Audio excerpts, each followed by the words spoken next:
Hey everybody. Obviously this is for... Go away. There we go. Obviously this is for Thursday, April 9th. There's already been a few people that have turned this in and seemed a little confused about what this was all about. And I know this is a very busy looking, like there's a lot going on on this paper. It's tough to kind of maybe get your bearings on what you're supposed to be doing or kind of interpreting this assignment and these questions. So thought it'd be worth it to make a little video running through the answers, how you were supposed to do it. So here we go. Hopefully this won't be too long. So we had the survey where 22 people were asked how many hours of television they watch per week on average. And these are all 29 of the answers, ranging from 4 all the way to 72 hours a week. And there was also a corresponding box and whisker plot given. So when they asked what the median was, and I just kind of thought it'd be productive, for lack of a better word, to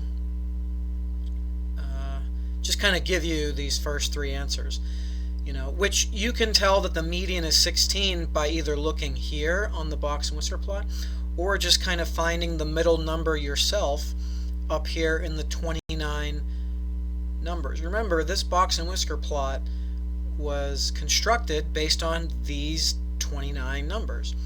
And same with the lower quartile. Remember, the lower quartile is another name for the lower median. So that you could have looked right here and said, I'm just going to say that's 10. Or better yet, you can just kind of find it yourself up here when you find the median of 16, and then you find the median of just the lower half, which apparently is in between the 9 and 11. Same thing with the upper median. 1, 2, 3, 4, 5, 6, 7. I think we're actually going in between the 22 and the 22, which means just 22. All right. And then a series of analytical questions or whatever.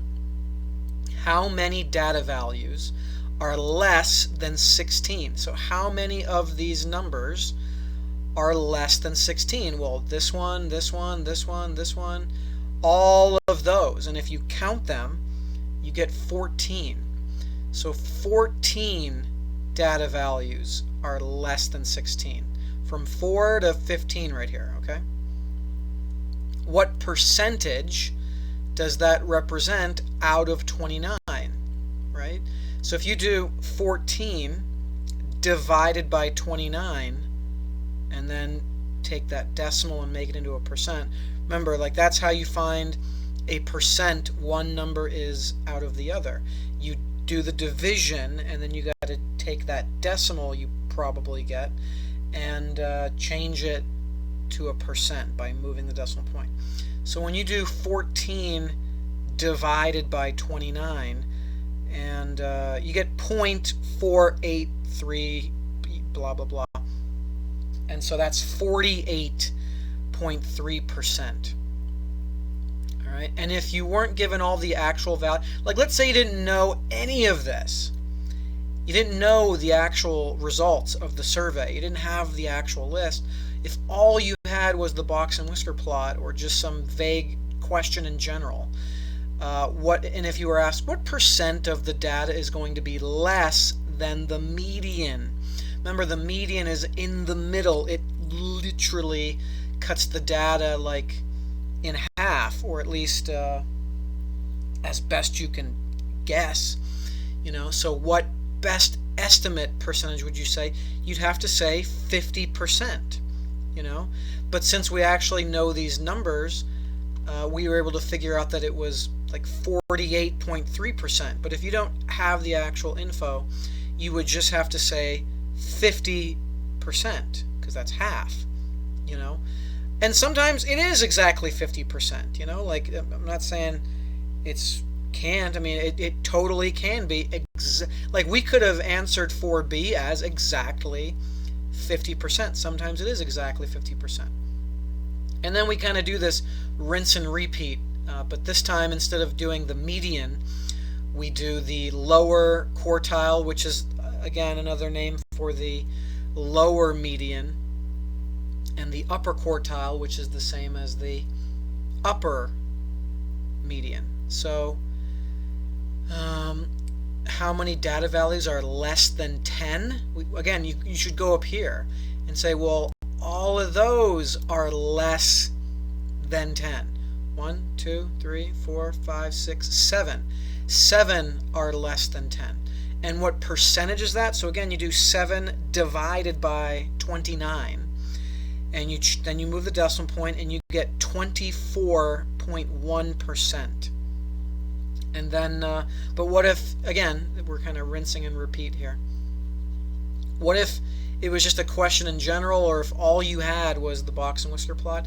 You'd have to guess 25%, which is like half of a half, right? The lower median, you're finding like the middle number of just like half the numbers.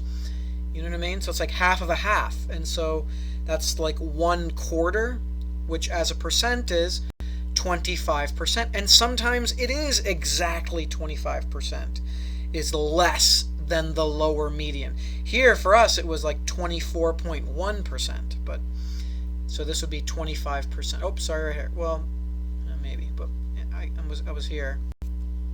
25%. And then again, rinse and repeat for the upper quartile. How many data values are less than 22? Well, 22 is right here. How many of these are less than 22? All of these.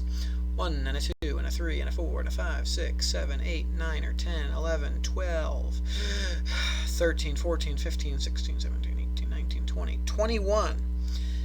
21 of them, which is like most of them, 21 of them are less than 22.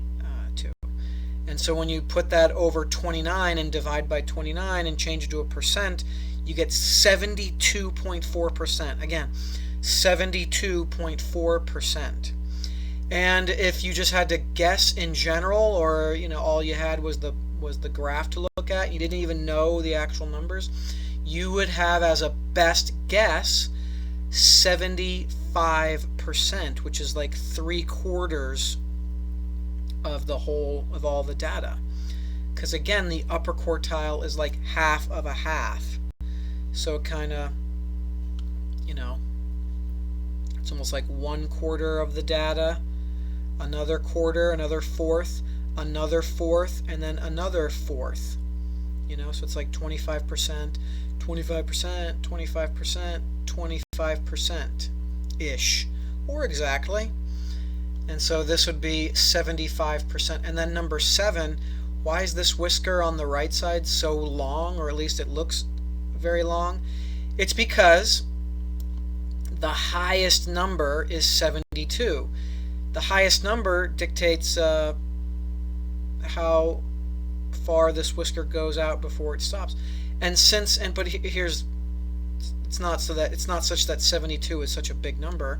It's that it's such an abnormally big number compared to the rest of the data, right? 72 seems out of place. It seems abnormally high compared to all these other values. You know what I mean? 72 hours of television a week? What loser with no life. I'm just kidding. Said, I watch 72 hours of television a week, right? It's abnormally high compared to everything else. And that's why this whisker looks